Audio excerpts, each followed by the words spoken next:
We're about 6 weeks away from the election day, and one thing to consider before heading to the polls is the state of each candidate's personal finances as well. My next guest says personal finances can provide a window into their financial literacy, values, and appetite for risk.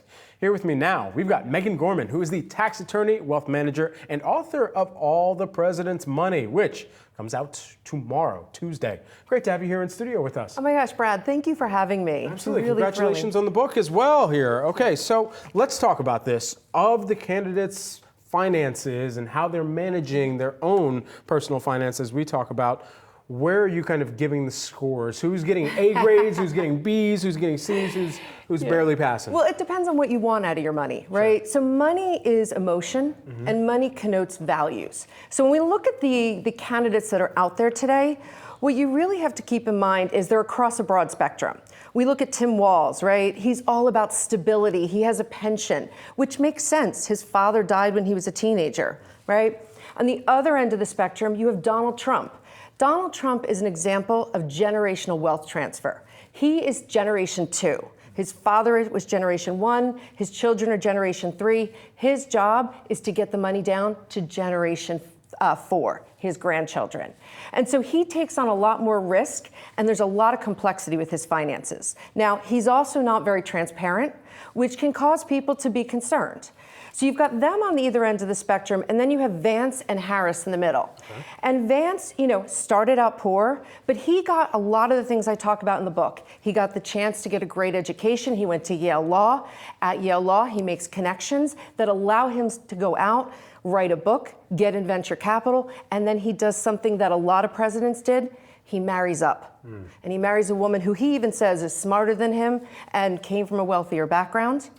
And then that takes us to Kamala. And Kamala is all about doing everything conflict-free. She's a good student, right? Very diversified ETF portfolio, has a great estate plan. She's clearly merged her assets with her husband. We can tell that from the plan she has in California.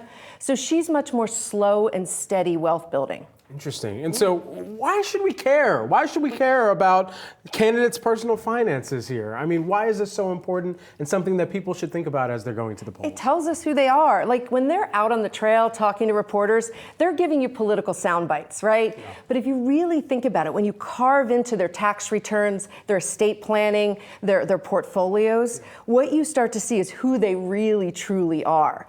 And so look, it's not everything, but money is very humanizing. And what you realize is some of the candidates, either today or over the course of history, have struggled with money just like all of us have. Who have struggled the most with money of past presidents? Oh, well, who's not good with money and struggled with it was Thomas Jefferson, incredibly illiquid. Same thing with James Monroe, right? You saw these guys borrowing from Peter to pay Paul. But when you see people struggle, it's not the struggle as much as you want them to be able to navigate the ups and downs, to be able to pivot, right? And who was great at pivoting? Jerry Ford, Jimmy Carter, right? Eisenhower, all great at navigating the ups and downs. And so that's what makes the American dream great. But it also makes it that it's much still relatable today to everything that's happened in the past. What can we extrapolate about how presidents or candidates have managed their money into how that might translate into policy as well? Yeah, so look, I think what's really important to the American public today is that Americans are cynical. They feel that politicians get into politics to make money. And there's truth to that, right? I mean, think about it. All 4 of these candidates, whether they win or lose, are going to get book deals and speaking tours and so on. It's hard not to think that when they're selling hats and we've got T-shirts and there's mugs and bobblehead dolls, there's industry around it. Right. And most Americans want that conflict to go away. When Pew Research has surveyed them, they don't want conflict. So when you look into their finances, you get a sense of, are they willing to sacrifice themselves and be patriots and their money in order to, pursue office? And so you can look at people and say, look, I'd rather have somebody who's very into risk and chasing return and so on, and that turns you on for who you want to vote for. But a lot of people want sort of clean politicians, and it's very hard today. Is it clear of any of the candidates for crypto and what we've heard them talk about? Yeah.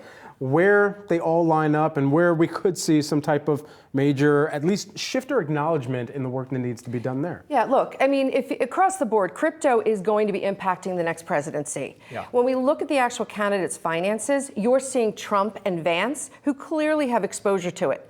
Doesn't mean that Harris and Walz won't be open to it, but what's important going forward for anyone who becomes president is how are we going to regulate this market? How are we going to make it appropriate for Americans to truly get access to it and really participate appropriately?